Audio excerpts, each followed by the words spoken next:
Vote bank की राजनीति करने वाले मुस्लिम को आरक्षण मिले के नाम पर इस विधेयक को चाहे कांग्रेस हो, झारखंड मुक्ति मोर्चा हो, आरजेडी हो, सपा हो, टीएमसी हो, इस विधेयक को गिराने का काम किया, जिसके कारण देश की करोड़ों महिलाएं अपने आप को अपमानित महसूस किया। क्या में महिलाएं आज आक्रोश प्रदर्शित कर रही।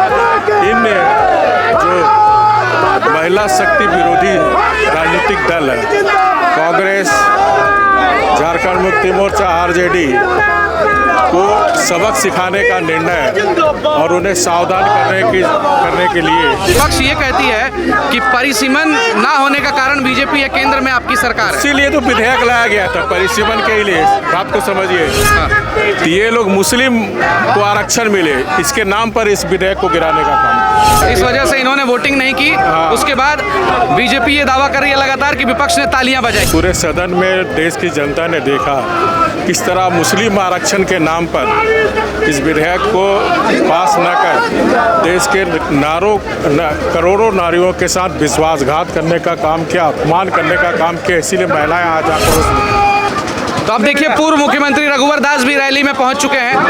रैली ज्वाइन कर लिया इन्होंने। ये जो आक्रोश रैली है, पूर्व मुख्यमंत्री रघुवर दास भी आ चुके हैं। इस आक्रोश रैली में आज आप शामिल हुए हैं। विपक्ष कहती है बीजेपी इसका जिम्मेदार है कि परिसीमन नहीं करवाया गया। इस पर आप क्या कहेंगे? देखिए, 2023 में नारी शक्ति बंधन अधिनियम पास हो चुका था और उस बिल को लागू कराने के लिए जब 26 अप्रैल को सदन के अंदर विधेयक आया तो ये वोट बैंक की राजनीति करने वाले मुस्लिम को आरक्षण मिले के नाम पर इस विधेयक को चाहे कांग्रेस हो, झारखंड मुक्ति मोर्चा हो, आरजेडी हो, सपा हो, टीएमसी हो, इस विधेयक को गिराने का काम किया, जिसके कारण देश की करोड़ों महिलाएं अपने आप को अपमानित महसूस किया।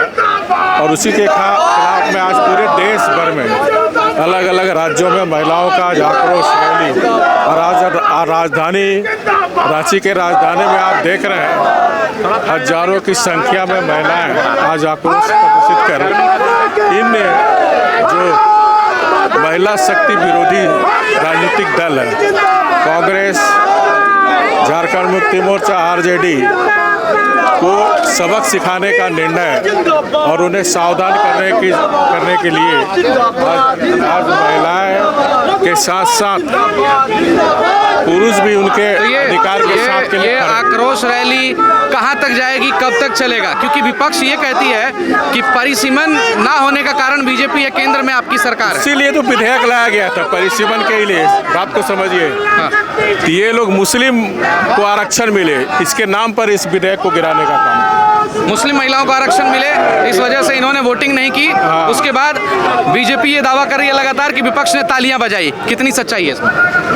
नहीं, विपक्ष पे आरोप पे नहीं कर सकता हूँ, लेकिन पूरे सदन में देश की जनता ने देखा किस तरह मुस्लिम आरक्षण के नाम पर इस विधेयक को पास न कर देश के करोड़ों नारियों के साथ विश्वासघात करने का काम किया, अपमान करने का काम किया। इसीलिए महिलाएं आज आक्रोश में। पूर्ण रूप से इसका जिम्मेदार विपक्ष है। ये थे पूर्व मुख्यमंत्री रघुवर दास, जिन्होंने क्या कहा आपने बखूबी सुना होगा। नारी शक्ति वंदन एक्ट, ये जो बिल है, इसी को पास करने के लिए यह अधिनियम लाया गया था, लेकिन विपक्ष ने सपोर्ट नहीं किया। पूर्व मुख्यमंत्री ने ये कहा है। अब नज़ारा देख लीजिए, यह आक्रोश का नज़ारा राजधानी रांची में देखने को मिल रहा है। नारी शक्ति का अपमान हुआ है, ये सब लोग कह रहे हैं, बीजेपी के दिग्गज नेता कह रहे हैं, लेकिन विपक्ष लगातार ये कह रही है कि इसका जिम्मेदार बीजेपी है जो अब तक परिसीमन नहीं करवाया, जबकि 4 बार देश में अब तक परिसीमन हो चुका है।